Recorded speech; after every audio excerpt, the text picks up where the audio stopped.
બોલી અને મસ્તરામ બાપાનું ઘર દીને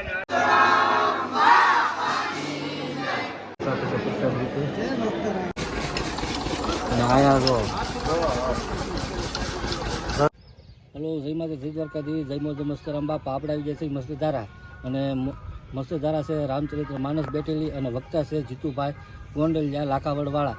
તો હું તમને બતાવીશ અને તમે પણ કથાનું રસપાન કરજો. અને આજે 31મી રામકથા ચાલી રહી છે અને આજે છે દિવસ 7. તો બધા ધર્મપ્રેમી જનતાને કથાનું રસપાન કરવા પધારો એવી મારી આશા છે. તો સર્વ મિત્રો પધારો, કથાનું રસપાન કરો.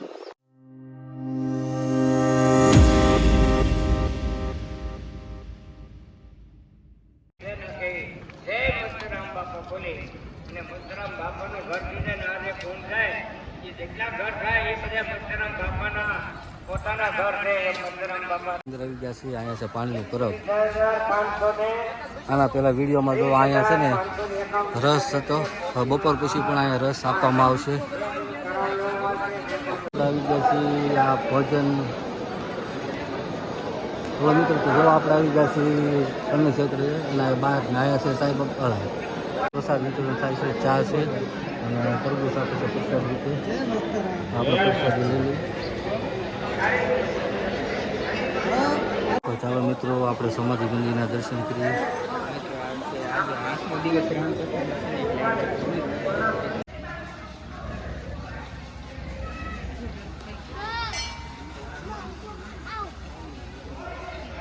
તો જો અહીંયા બાપાનો આપણે થાળ આવી રહ્યો છે. જો થાળ, મસ્તરામ બાપાનો થાળ પણ આવી રહ્યો છે.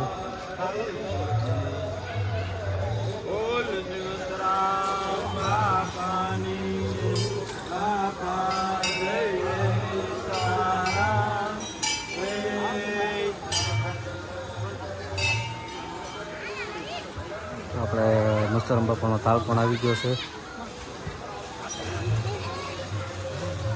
મિત્રો, આપણે આજે આવ્યા છે મસ્તરામ ધારાની અંદર, જે મસ્તરામ બાપાએ વર્ષો સુધી એક જ આસને બેસીને હનુમાનજી મહારાજને સાધના કરેલી, અને અહીંયા બાપાએ એક ગુણો દેખાવેલો. જે ટાઈડ હોય, તાપ હોય, તડકો હોય, એક આસને અહીંયા બેઠા અને બાપુએ એટલી મસ્તરામ ધારાની તપોભૂમિની અંદર સંત બની ગયા. અને બાપુએ અત્યારે આ આશ્રમની અંદર 31ની રામકથા છે. વર્ષો સુધી બધા લોકો સ્વયંસેવકો પોતાના ભાવથી અને એની રીતે આયોજન થઈ જાય છે, અને ખૂબ સરસ મજાનું આયોજન થાય છે. ને તો આપ સૌ બધા અહીંયા પધાર્યા અને આપ સૌ આ બાપાના આશ્રમની કથાનો લાભ લો, અને ખૂબ માણો અને બધું ખૂબ સરસ મજાનું આયોજન થઈ રહ્યું છે. તો આ એવી સંતની ભૂમિ કહેવાય કે સાધુ સંતોએ આ સૌરાષ્ટ્રની અંદર જે સાધના કરી એમાં કંઈક દિવ્ય ચેતના રહેલી. તમે આવો પ્રાર્થના કરો તો તમારી બાપુ પ્રાર્થના સાંભળતા હોય છે અને બધાનું કામ થતું જય મસ્તરામ. આપણે આવી ગયા છીએ કથા મંડપમાં, અને જો કથા મંડપ આજે પણ ફૂલે ફૂલ છે, અને આજનો છે 8મો દિવસ. તો તમને બતાવું, ચાલો વિડીયોમાં.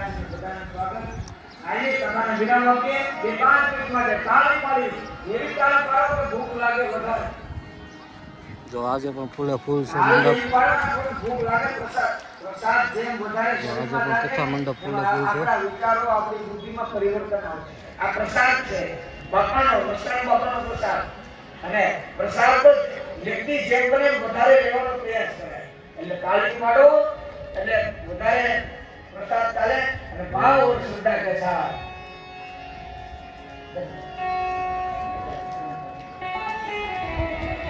આઈએ કથાને વિરામ આપીએ. ફૂલે ફૂલ.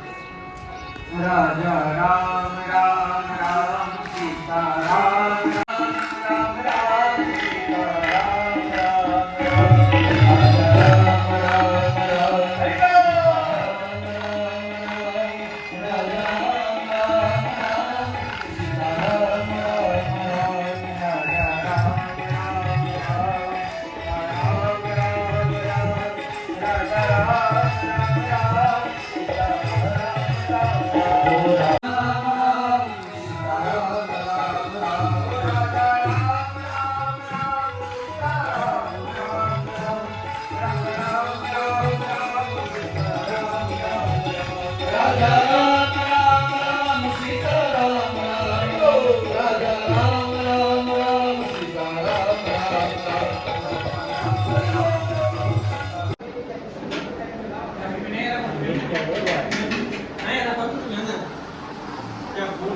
હતા આનંદ સંત ફકીર કરે આનંદ માહી અમે એવા મજે મસ્કરામ ગામ કાઢવામાં આવે છે અને કાલ આયા કાઢવામાં અને ભરી લેવામાં આવે આ બધાને સેવા કરે છે રસની અને અહીંયા જો રસ બધું અહીંયાનું છે અહીંયા ભેગો કરે છે અને પછી આમાં બરફ નાખવામાં આવે છે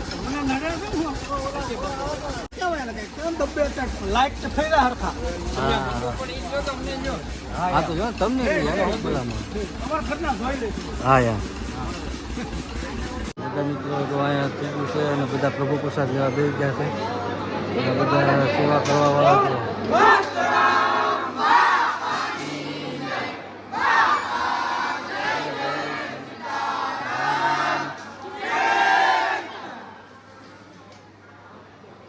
પ્રસાદ પીરસાઈ રહ્યો છે અને ઘણા શ્રદ્ધાળુઓ પ્રસાદ લેવા બેસી ગયા છે જોવા તમે આ પ્રભુ પ્રસાદ લેવા બેસી ગયા છે બધા મોટી સંખ્યામાં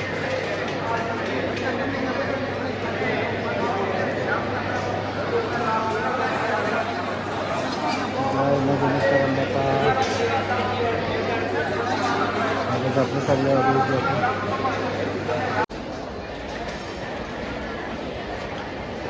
હજારો માણસો પ્રસાદી લઈ રહ્યા છે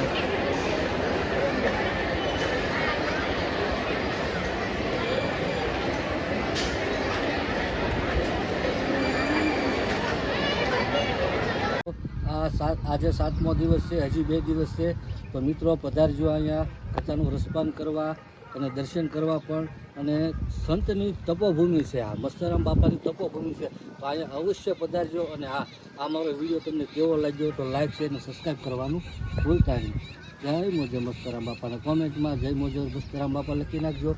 ન હોય તો મારી ચેનલને લાઈક શેર અને સબસ્ક્રાઈબ કરજો. આવજો.